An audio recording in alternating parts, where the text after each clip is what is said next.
Welcome to Flippity Flipped. If you haven't been here before, I am Dawn and I thrift, buy stuff that I can flip for profit on eBay. That's what I do in a nutshell. But today, what we're here for is to talk about my first week of sales after having my eBay store shut down for 6 weeks. Can we call it a comeback? I don't know if 1 week worth of data is enough to say that, but let's dig in and find out. But first, a quick backstory. I want to tell you how important my US buyers are to my success as a Canadian eBay seller. If you're not familiar with the numbers, I'll throw up a quick graphic. Canada is generally, in most measures, about 1/10 the size of the US, not landmass, but certainly in terms of population. So you can see here, Canada has, give or take, 40 some million population compared to the US at close to 350 million, at least the number that I researched. So you can see there's a factor there of about 10x when you talk about the United States. So from the perspective of an eBay seller, if I can open up the market to include US buyers, that's a 10 times bigger chance of my items being sold. Now, why am I telling you this? Because unfortunately, something happened at the end of August that completely shifted my eBay business. Up to that point, again, I'll throw up a quick graphic here, I had really been focusing on building the eBay store with help from my nephew Nathan, who worked full-time with me all summer. And you can see that by the end of August, we had reached, not quite, but almost $5,000 in monthly eBay sales. Now that dropped off for the reasons of the tariff changes that happened.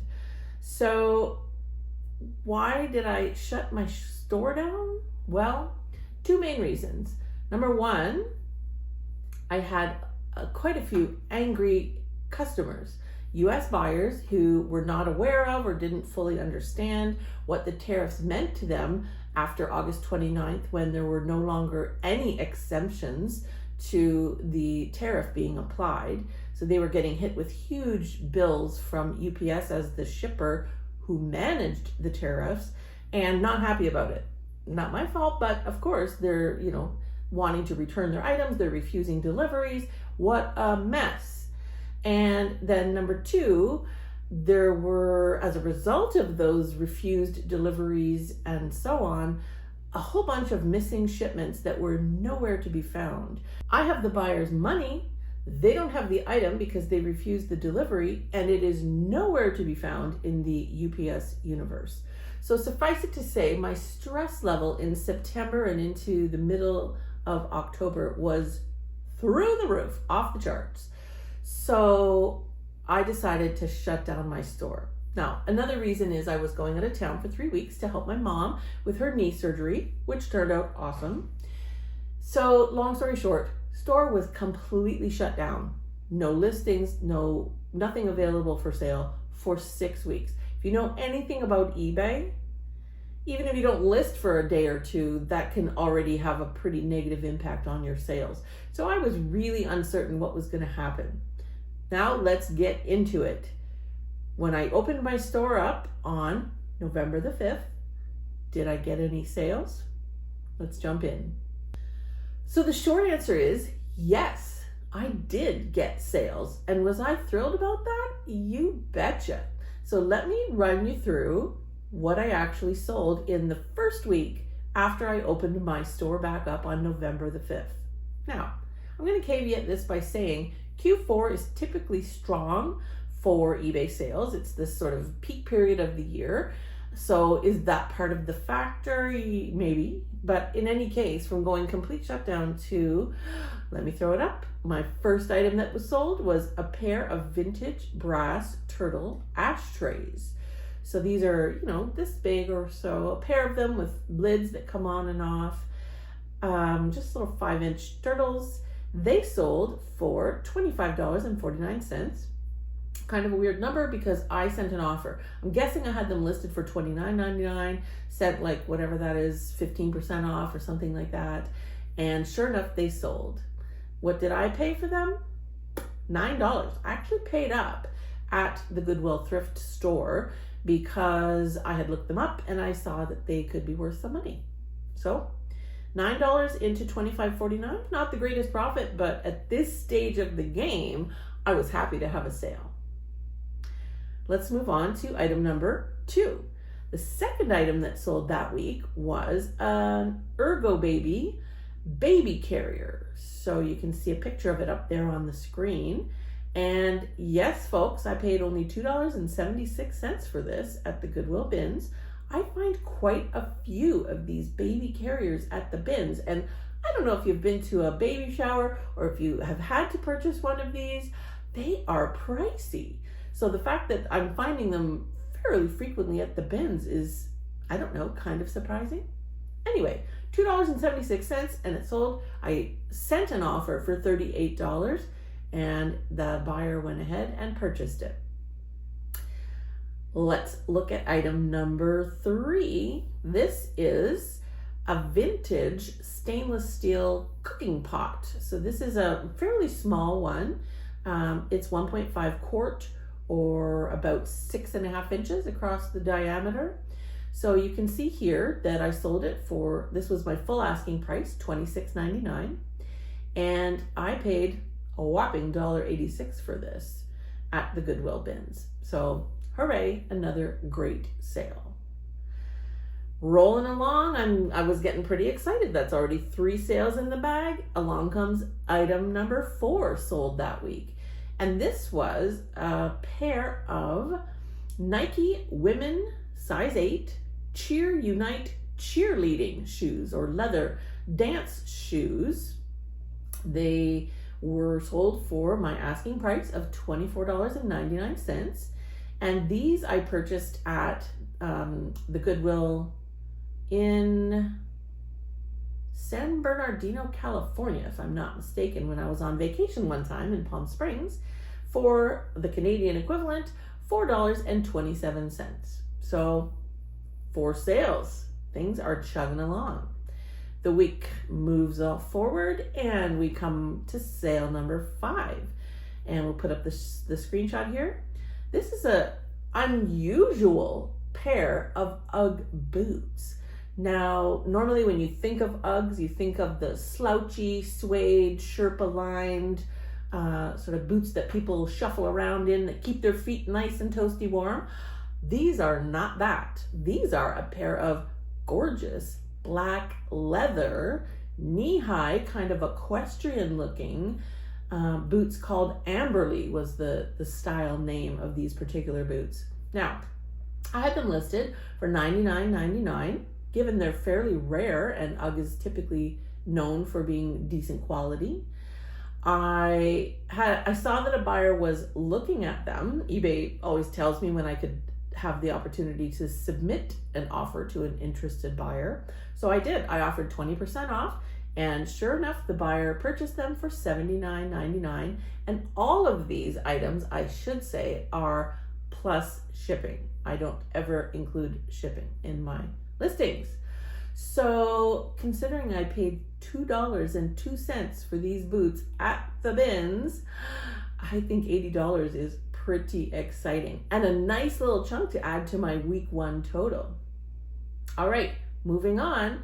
We had another baby carrier sell. I don't know if it's the season for baby carriers or what, but this one was a baby Bjorn. And it was, I think, a slightly bigger one. The first one was like for a newborn. This one is 8 to 33 pounds, has all the straps and all the things you would expect. And you can see I paid, can you believe it? 79 cents was my average cost of goods the day I bought this at the bins, and sold it for $34.99. That's a pretty nice profit, I would say. And now we come to the last item that sold in this first week after my store was shut. And that is a vintage Pyrex 2-cup measuring cup. I personally have these glass measuring cups and I love them. So when I saw this one at a garage sale for $1, I snapped it right up because I knew that there is a following for these Pyrex glass measuring cups, the vintage ones. So paid $1, sold it for $19.99. Interesting thing about this one is I didn't have to ship it. It was actually a local pickup in Calgary. So met the buyer in a gas station parking lot. She was thrilled. I was thrilled. $1 into 20. Okay. So if you were counting, I wasn't really counting on my hands, but if you were counting, that is a total of 7 items sold. I'm saying cheers to that, because after my store had been shut down for 6 weeks, I was very, very pleased to have 7 items sell. Now, let's throw up a summary in terms of all those dollars and cents and what does it really mean at the end of the day. So if we throw up the graphic here, you can see the total amount that the buyers paid for these 7 items was $384.34. So that's the item plus shipping, okay? Now, I don't get to keep all that money, of course. So I have shipping labels that I have to buy for all but one of those items, which was a local pickup. And then eBay has the fees. So all of that came to $145.05. Then, of course, I did purchase these items. So we subtract out the cost of goods sold, which was a very low $21.70 for all of these 7 items. So now we get to cha-ching, a net profit of $217.59. Now, is that going to pay rent? Is that going to pay a mortgage payment? Is that going to, pay all your utility bills, earning $217 profit per week? No, of course not. But again, if you're new here, this is a bit of a side hustle for me. I don't rely on this eBay income to pay my expenses and my bills. So that, plus taking into account the fact that I had had a complete shutdown for 6 weeks, I am pretty happy with $217. Not to mention, when you do the math, remember how I said my cost of goods is $21.70? Well, when you make $217 profit on $21.70 into it, that equates to 1,000% net profit. Now, there's a crazy number. Another way to look at it is 217 profit on $21.70 is 10xing my money. The money that I invested into these items, I was able to get a return of 10x. So again, pretty impressive in my books anyway, for my first week back. So how did I do that? Did I just flip a switch, turn the store back on, and the sales just started rolling in? Not exactly. What I didn't do was throw up any new listings. I mean, hey, let's call it out. I have over 1,200 items listed in my eBay store that have not sold up to this point, and I was honestly not really feeling it to get in the groove and start listing all kinds of new items when I have that many older listings already on my store. So instead, what I did is I focused each day at looking at those listings that were going to renew in the next 24 hours. So eBay listings, if you're not aware, they renew every 30 days. These are the buy it now listings. I don't even know what happens with auction items because I don't do auctions. So the buy it now, where you set the buying price and potentially accept offers, those items, those listings, renew every 30 days. So I can see how old those listings are, and I can also, there's a little clock that I can see that tells me when the next items are actually going to renew. So that was a long way of saying I decided to focus on refreshing the listings that I already have on my eBay store. So every day, starting on November 5th, when I opened the store back up, I took a look at the eBay system, and it would show me items that would be renewing in 1 hour, 2 hours, 5 hours, 10 hours, 14 hours, whatever. I was focusing on the next 24 hours. And what I then did, and I'll throw up some screenshots to walk you through this process, is what many YouTubers and eBay resellers talk about, which is end and sell similar. So no new listings, just refreshing the listings I already have. So how do we do that? Well, like I said, I'm tracking the ones that are actually renewing in the next 24 hours. Then I take the first one that's going to renew, maybe it's in the next 49 minutes, maybe it's in the next 2 hours, whatever it may be, and I end the listing. So I'll show you what that looks like. This I do on my phone. So I end the listing. Then the reason I put is items not available for sale. I don't know if there's a right or a wrong way to do this. I don't even know if this is a good or a bad thing. I'm not recommending it. I'm just telling you what I did. So I ended the listing, reason not available for sale.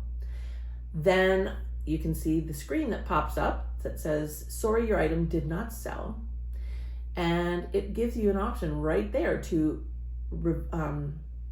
relist the item or sell similar. Now, I have watched my share of eBay reseller content on YouTube. So I've heard many a seller say, don't relist because then it keeps the same item number. Now this you would use when potentially, an item gets returned, you could just relist it. Although even then, I think maybe you're better off to sell similar. Anyway, the difference is, my understanding, please in the comments correct me if I'm wrong, my understanding is when you relist an item, it keeps the same eBay item number and therefore sort of the history that's attached to that item, i.e. how old it's been listed and so, things like that. Whereas when you sell similar, it starts a brand new item number, so it appears to the eBay system as if this is a brand new item, starting from scratch, so to speak. So anyway, this is what I did, and I would do probably 20 to 30 items per day, sometimes more, sometimes a little bit less, but generally in that ballpark. So in a sense, I wasn't putting brand new items on, but to the eBay machine, it did appear, I think, as if I was doing new listings. So did that have an impact on my sales in the first 7 days? Perhaps, perhaps not. I don't know. There's so many factors that could influence it. But anyway, I did want to share that that's what I was doing when I started my store back up. So pretty proud of the results. What do you think? Are you surprised that I got some sales at all after having my store shut down for a month and a half? Let me know in the comments. Now, I do want to give you a couple of other updates because on one of my recent videos where I was talking about all of the stress and angst associated with all of these tariff troubles and all of these canceled orders and refused packages and missing shipments, etc., I asked, what should I do? I said that I was thinking of just stop fighting it, as in UPS trying to find the packages, and just for my own sort of clarity, my own peace of mind, refund the buyers. And thank you all who chimed in. And I will say overwhelmingly, your advice to me was aligned with what I was already thinking of doing. And that is just refund the buyers. It is not worth the heartache and the headache of continuing to worry about it. So you'll be glad to hear that that's exactly what I went ahead and did. I did refund the buyers who had all these missing packages. Now, to clarify, I refunded the price they paid for the item, not the shipping. Again, I do think these buyers have some, call it ownership of these problems, because they refused a shipment on an item that they had purchased. And my items, my listings did specifically call out the fact that there were going to be tariffs payable. So again, not blaming my buyers ever, but I do think, let's say we have a shared responsibility around the situations. So I was happy to refund the purchase price. The buyer, although, is still out the shipping. Interestingly enough, when I messaged these buyers to tell them, I only heard back from one buyer. So I guess maybe they're still a little bit, miffed about the whole situation, but hopefully they're, not too angry with me as the seller. didn't get any bad comments. So no comments is better than negative comments or feedback, right? So I felt so good after I did that I at least didn't have the worry about these buyers who were out all of this money. So that part was settled. I did decide, and maybe you'll think, why, Dawn, why? I did decide to give one more crack at it with UPS. So I called them one day, was on hold for 1 full hour, just did other stuff in the meantime, you know how you do when you're on hold, and got through to the investigation department. Not the claims department, but the investigation department. Don't ask me, but anyway. And the woman that I spoke to actually sort of clarified for me that there were certain details that needed to be provided in order for UPS to process a refund. So she agreed to email me a list of the details that were required, and then she gave me the specific email address for the claims department that I could then forward this information and they would assess the claim. Because up to this point, I had tried to do an online claim and I really felt like I was getting the runaround. So I thought, one last time, we'll give it a go, because ultimately I don't have these items back. If I can at least get refunded, the price, then I'm not out the money that I've now paid back to the buyer, right? Because this was supposed to be a sale. I was supposed to make money at all this, and now I've invested a lot of time into it as well. So I submitted the required details. They needed to have basically proof of what the buyer paid for the item, how much was the shipping, and so I essentially was able to take a screenshot from my eBay sales transaction to show what the buyer paid, what was the shipping, and so on. And that seems to be satisfying what they wanted. So you'll have to wait till the next video when I find out if I'm actually going to get any of that money back. Wouldn't that be a bonus at this point? Anyway, so I just wanted to give you an update on that. I also wanted to let you know a couple other things that are going to be coming up in future videos. And that is, I'm going to tell you about a mistake I made on one of these 7 items that sold in this first week and what I did about that. I try so hard, but you still make mistakes sometimes. And then I'm also going to give you an update on the eBay International Shipping Program. So I attended a webinar and I'm going to share a bunch of details about that because some of you might find that interesting. So that's what's coming up. Anyway, thank you as always for watching. I know it's been a little while. I've been, kind of experimenting, doing some short videos and different things. Went on vacation to Palm Springs, things going on. But I'm back, and thank you always for watching. Appreciate you all so much. See you in the next video. Bye.